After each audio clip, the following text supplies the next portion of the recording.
Welcome, everyone, to It's Time to Excel, where we inspire and we ignite the possibilities for the small business owner who gets to balance and juggle all of the different hats and all of the different balls just to be successful. So, welcome, everyone, and I'm so glad that you've chosen to join us. And for those that are coming on live, make sure you let us know that you're here. For those that are grabbing the replay, let us know that too, because it's always an honor to have you join us today. And today we're going to be talking about monthly meetings. And very often people look at me like I'm crazy. Well, that's okay. I am. It's no big deal. But so here's my question. Was I in corporate America? We always had a staff meeting every single week. I mean, that was what was required. That's what we needed to do because we need to make sure everybody was on the same page.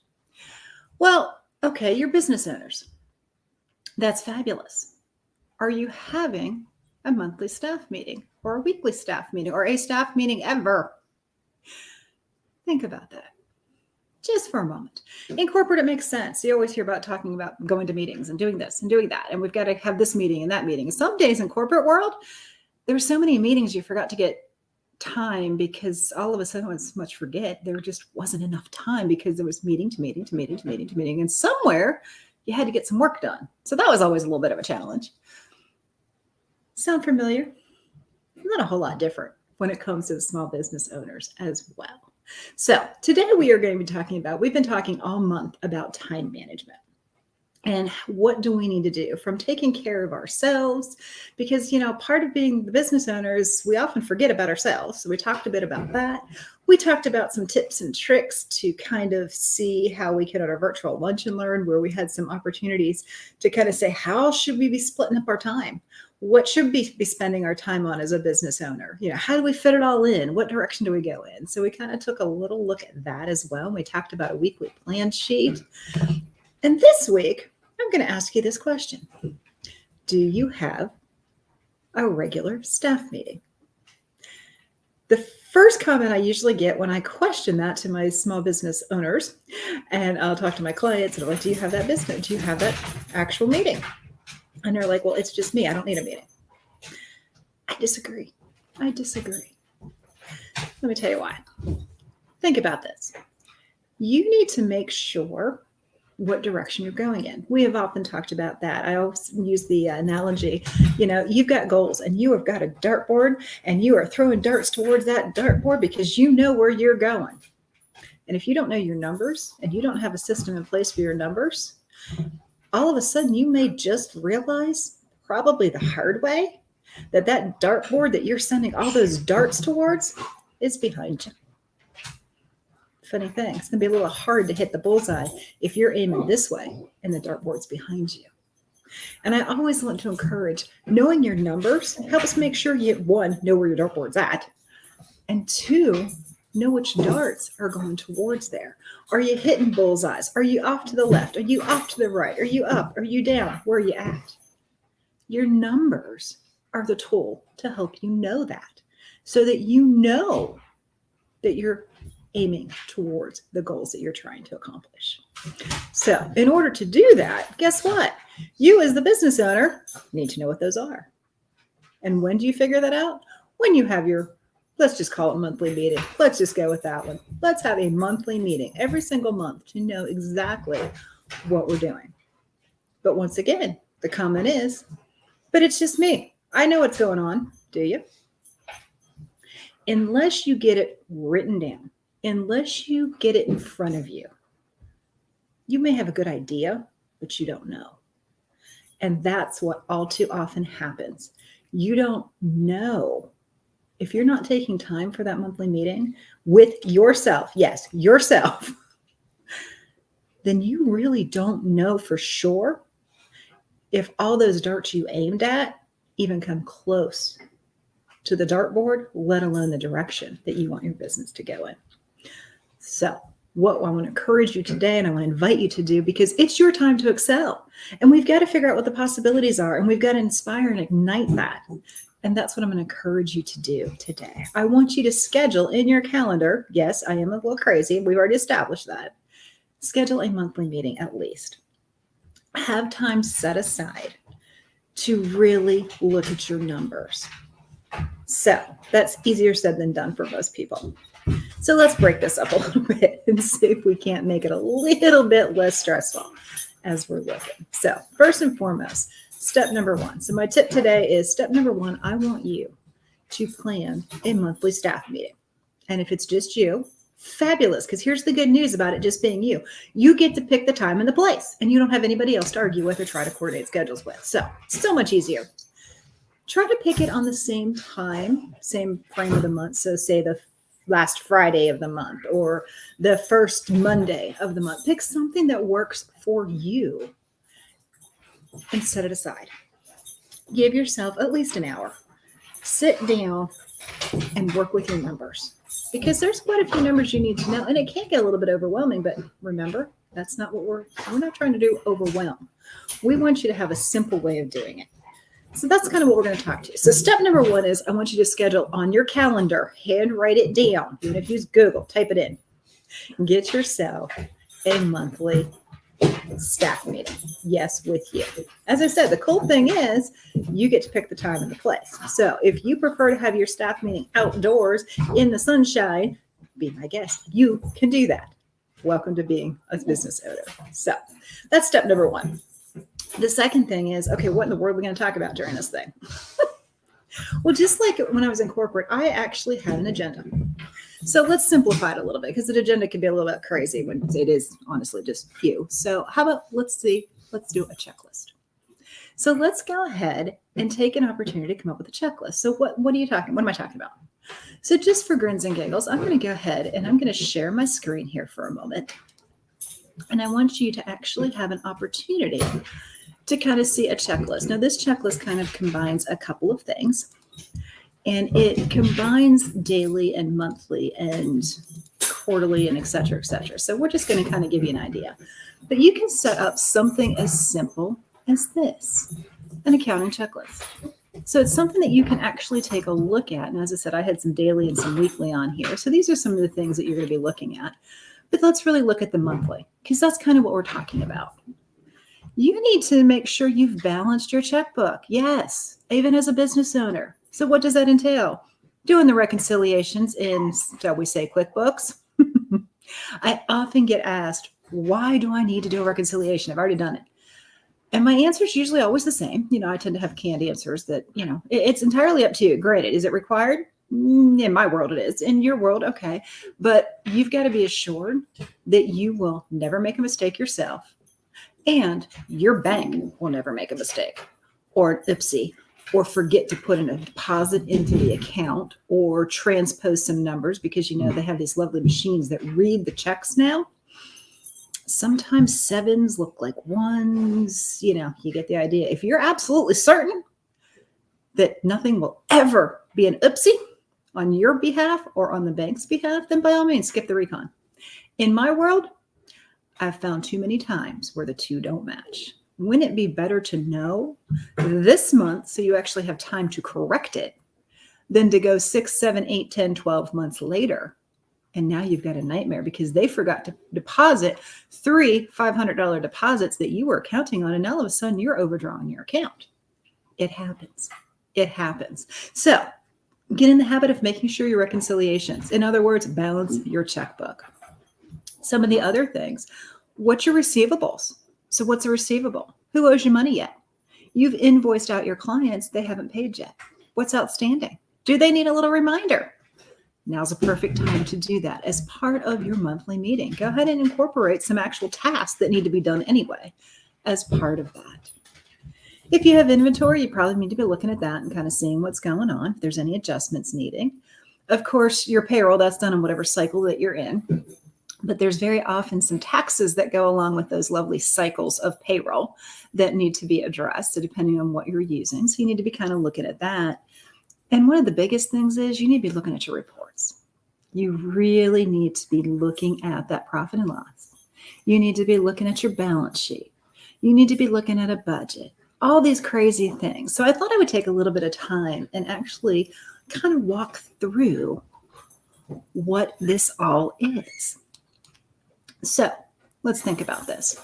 We've got our time set aside and we've got all these crazy numbers. This is why you're using whatever system or tool that it is. So I'm going to refer to QuickBooks because you know that happens to be my favorite option here. So most of, pretty much all my clients are on QuickBooks. So what we do is we focus on making sure that all their transactions are up to date. We make sure the reconciliations are completed, so that we can get good reports to work with. And part of what I do, even on the quote unquote, I always say I offer accounting services because it's not just bookkeeping. It is also, we sit down as the business owner myself and we make sure we look at these numbers because that's part of the service that I offer for my clients. I don't want you just to have the numbers. I want you to understand the numbers. So maybe you have a staff member that's actually coding the transactions. Maybe it's me or my staff coding your transactions. That's fabulous. But as the business owner, you still need to know what's going on. You still need to know what those numbers are telling you so that you can make good decisions because you want to excel. This is why you're in business. We want to make this successful for you. So, and to do that, you've got to look at these reports. This is why we take all this time getting everything coded and making sure they're in buckets so that we know what in the world we're working with. And there's a few key reports that we often take a look at. And those three main reports that we're going to get started with are, surprise, surprise, surprise, it is the profit and loss, the balance sheet, and the cash flow. So those are kind of the three ones that I really want to focus on here today. And I don't know if I moved this to slideshow, how this exactly going to work. I guess I probably should have looked a little closer here, but that's okay. And if we just do from current slide here, let's see if we can blow that little brick wall up for us here a little bit. Hey, look at that. There it is. All right. So this is the foundation. This is our foundation of the reports that we need to have because without this foundation, our business, our home, our brick wall here isn't as strong as it needs to be. So let's take a look at those. We're going to talk about that profit and loss. We're going to talk about that balance sheet, and we're going to talk about the cash flow. Three main reports that we want to take a look at. So first one we want to tackle is, unless you have one of these growing in your backyard. I don't know about you, but if you do, we need to talk. We really need to talk because if you found that money tree, I want to know how you got to it and I want to grow my own because I haven't found this guy yet. Still looking, still looking. Let's figure this out. So what's one of the first things that the profit and loss helps us to understand? One of the first things that it helps it is which are we? Are we a spender? Are we a saver? What are you? It's kind of good to know that. And your profit and loss is a great gauge to help you really understand, are you a saver? Are you a spender? What are your habits? Because once you know your habits, you can either improve them, mitigate them, depending on what the need shall be. So back to our little tree. I'm going to use this as an analogy as we talk about these reports. So at first, we're going to start with the profit and loss. So each and every year, we have in business money that's coming in. We're doing well. We've got things we're selling, services that we're going with, and we are working our way through that.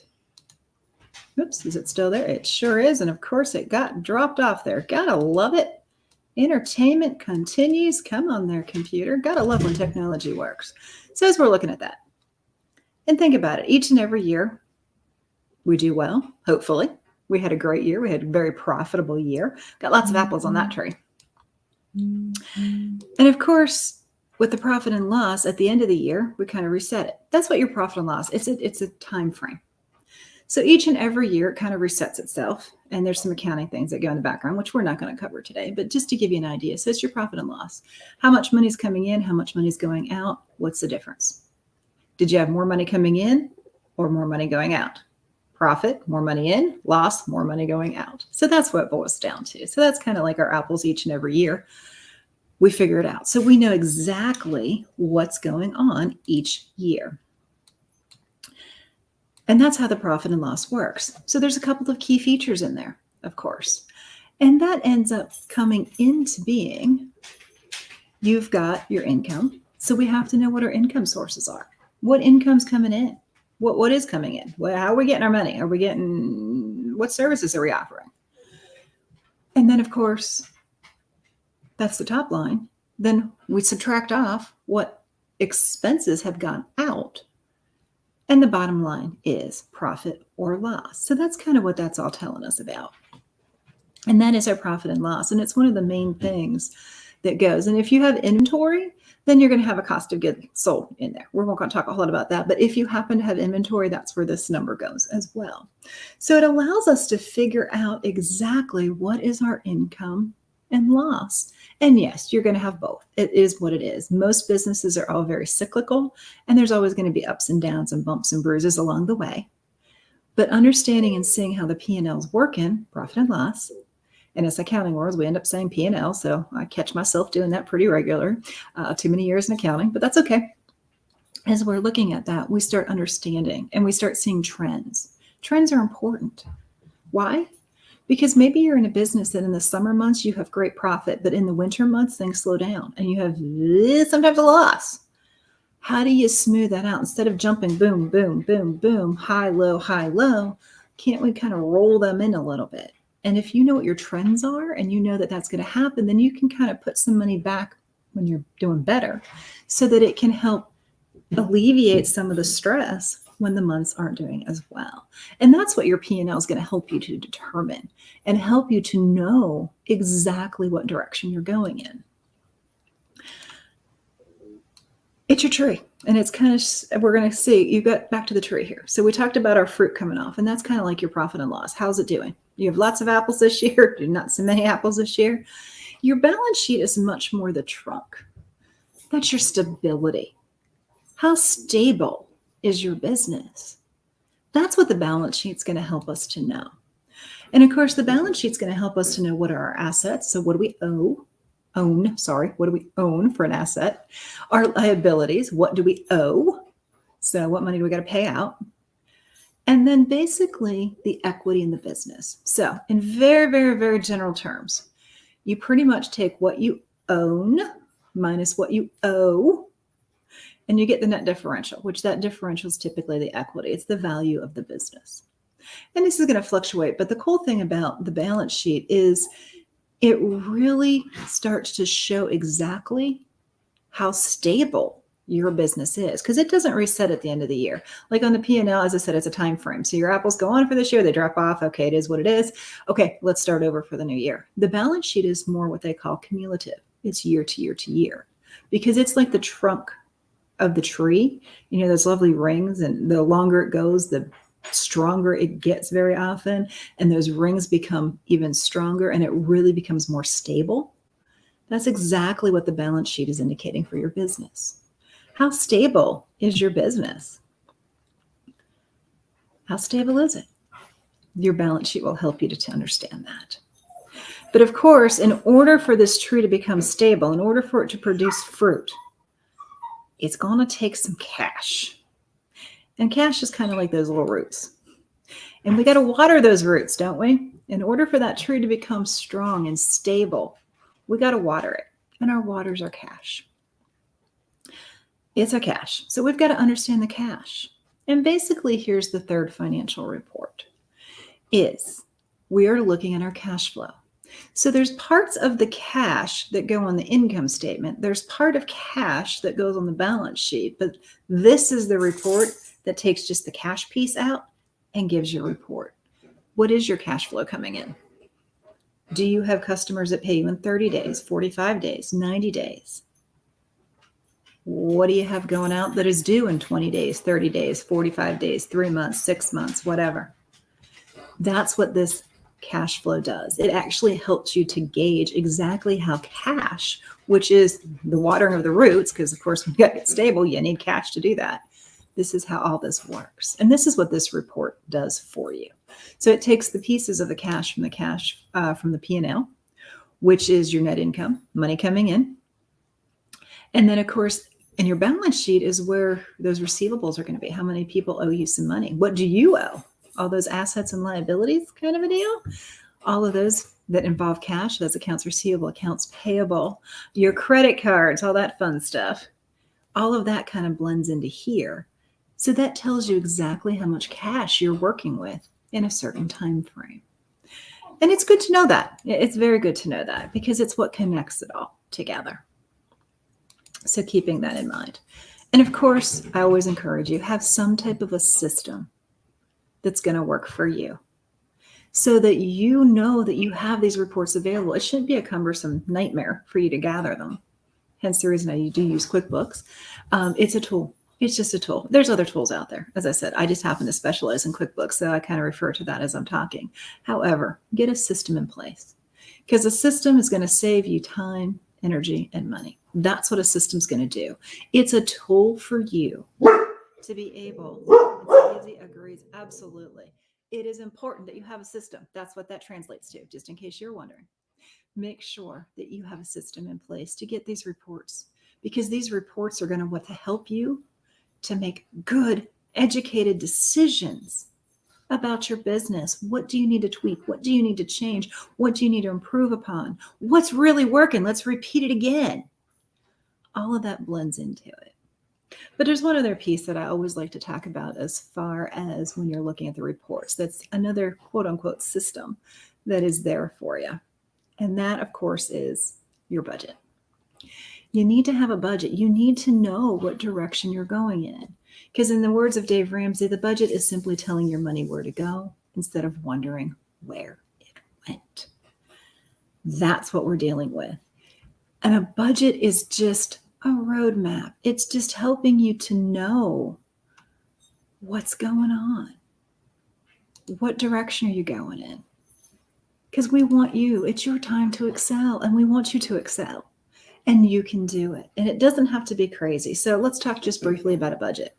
A budget simply says, okay, what do I think I'm going to get in? So how much income do I think is going to come? I get that on, say, a spreadsheet. You can use QuickBooks. It has a budget module as well. But okay, let's take it back to the spreadsheet real quick. Let's get a game plan. Okay, great. This is what I think is going to come in. Fabulous. I'm going to have, say, $5,000 coming in this month. I'm going to then turn it over and say, okay, these are my expenses for the month. Okay, great. Hopefully I have a little bit left over because part of those expense line items need to be items for such as an emergency fund, such as a savings plan, such for maybe replacing equipment. If you use a computer, they're not the cheapest things in the world. Are you putting back for that? What kind of advertising are you going to be doing? What can you do? So if you guesstimate that you have $5,000 coming in, let's quote unquote expense off $5,000. This is our budget. So it comes into being at the bottom line. So all of our dollars coming in have a little spot about going out. That allows us to start. That's our dartboard. That's all it is. It's our dartboard. Now, during the month, we're going to keep throwing our darts towards that dartboard. As we start getting there, at the end of the month, so part of our lovely meeting is we need to take a really good look about reality. Here's what we thought.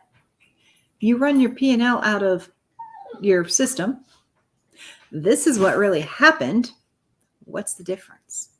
And you can make this really quick. Excel is a great tool for this very, very quickly. Google Sheets is a good tool. Get the baseline. Here's the money coming in. Here's the money going out. Here's the categories. Here's what I thought. Here's what happened. Here's where I didn't quite work out as planned. Oh, I did good here, not so good here. Now you can start looking at the pluses and the minuses to see what worked, what didn't work, what maybe you need to increase your budget line item for because, that was a little more expensive than I thought it was going to be. Now you can really start determining what you need to do, what needs to tweak, what do you need to do, what direction are you even going in? Now you can start bullseyeing those darts as you start throwing them. Because now you have all the systems in place and the tools in front of you to provide the reports that you need to make educated business decisions, especially when it comes to your money. So we have all that in place and we're taking a look at that. Now, once we get kind of an idea of there, we've got everything kind of got a direction that we're going in. We kind of know what we kind of need to do, what we need to do. Well, let's take it one step further. We need to know what it's going to take to get there as well. So another thing you need to know, what do you need? How many clients do you need? How many, you got to kind of know what you're striving towards to get the income that you want. So if you know what income you want, you can then take that and say, okay, what's the average price for your services? Okay, how many clients do you have on each of those services? So, Okay, if you want to get 5,000 and if you have, say, $500 average per person, you can do some real quick math. Excel is great for that. A calculator works. Pen and paper does work too, just in case you were wondering. You can kind of take a look and say, okay, if you're short by a couple $1,000s, what are you going to do to get that couple $1,000s? So let's say you need to come up with $2,000. Your average is $500 per client. How many clients do you need? 2,000 divided by 500 gives you your number of clients that you need. Well, okay, it's not quite as simple as that. You do kind of got to figure out what they consider a conversion rate, which simply means how many people do you talk to gain a client. So do you have to talk to 5 people, 10 people, and you get 1 or 2 clients? That's that tracking again. Just like in money, you're kind of tracking how many people you're talking to. And it's part of your monthly meeting because you need to know what goals you're going for. So you've seen in your budget for your financial goals, what's going on, what's working, what's not working, where you're going. And then we're taking it one further step. We need to know how many clients do we need? How many clients do we need to talk to? Because they're not clients yet, so prospects. And there's some formulas to do that to kind of help guide some of that direction. And those are some things that we actually do as part of the accounting services that I offer. And I've been able to help some of the clients actually kind of zone in on some of this. So we've got our tools in place and we're looking at the numbers, and all of a sudden we're realizing when we start looking at the budget that I really thought I was making money here, and ooh, not so much. I'm actually making more over here. The budget let us know that. The P&L helped us to identify that. Now I can start looking at trends in my P&L. And guess what? QuickBooks has a cool little report. You just pop it up. Oh, now I can see 6 months, 8 months, 12 months. I can compare last year to this year. All in the matter of clicks if you're using a system. This is why I encourage you to have a tool. This is one of the reasons I love working with QuickBooks is the reporting structure. No system is perfect. However, when you have the reports at your fingertips so that you can make good, educated decisions, you can be a lot more successful because you know what's going on. You know the direction that you're going in. You are shooting those darts towards that dartboard. The dartboard is in front of you, and you are getting closer and closer and closer to those bullseye each and every time that you take the time to have a monthly meeting with yourself if you are the business owner. Now, if you have a team, you got to include them too. And it's more complicated there, but that's okay. But at a minimum, you need to be looking at these numbers. You need to be knowing what these numbers are, understanding what they're telling you so that you can continue to grow and be profitable in your business. Profitable. I didn't say making money because we can bring income in. But if our expenses are overpowering our income, you're not going to be in business for long. It's not going to happen. Not over and over and over again. You need to be profitable. And the only way you can be profitable is to know your numbers. And that's exactly what I want to encourage you to do. I want you to check in with yourself. Plan that monthly meeting. Put it on your calendar. Get your checklist in front of you so you know what you're going to go through that time frame. If you want to make it outdoors and enjoy the sunshine, be my guest, because as the business owner, you get to pick the time and the place. Get your checklist out there. Get your reports out there. Utilize the tools that you have put in place. Utilize those systems that are in place so that you can truly understand where your business is going and start telling your money where to go instead of wondering where it went. Just like Dave Ramsey tells us, that's what the budget does. I encourage you to excel, and you can do it. It doesn't have to be complicated. If you need some support, I do have check-in calls where we do this with our clients. It's a lot easier when you have somebody to work with. And I'd love to encourage you to do that. If you always come out to chat with Janet, you are always welcome to go to chat with Janet and book a call. I'd love to talk to you a little bit more on that if you'd like to, and see what kind of services are out there, or even if you just have some questions. Instead of jumping into a system such as QuickBooks, talk to somebody that has an idea of why you want to maybe pick this one versus that one, because QuickBooks Online has multiple levels, just like every software has multiple levels, especially in QuickBooks. Before you jump into it, have a conversation, at least allow me to give you the plus and minuses to each one and determine what at least direction you want to be going in. So I do want to encourage you, jump out the chat with Janet. Love to have you just have a conversation and let's figure out what the best system for you is, because we all know it's the one you're going to use. And I want you, if you are using QuickBooks and you've got a system in place or you're not quite sure how to get all these reports together, what they're telling you, we can do just that as well. So let's take a look at them. Let's know your numbers so that you can hit a bullseye each and every time, or at least hit the dartboard. So welcome once again to It's Time to Excel, where we inspire and ignite the possibilities. So I hope that you've got some good little nuggets that you can take with you as you take care of that monthly staff meeting with yourself. So looking forward to seeing you guys here next week. We're here at 11:30 every single Wednesday. And of course, the second Wednesday of each month is our monthly Lunch and Learn. And next month on 10/13, we are really talking about budgeting. So we are going to dive into this crazy budget and goals and things like that. And that's what we're going to target. So this month, all about time management. Next month is going to be about budgeting. So I really want to encourage you. Make sure you tune in next week because we're going to kind of wrap all of this together. I've got a special guest that's going to be joining us. And we're really going to take a step back. And what are some tips and tricks to help you manage your time better? So I'm really excited because Joe Heather Dotson is going to be joining us next week. And we're really going to come back and forth and kind of see what tips and tricks we have learned as we've worked with our clients and share them with you. So I look forward to seeing you here next week. In the meantime, enjoy and excel. Take care, everyone. Bye-bye.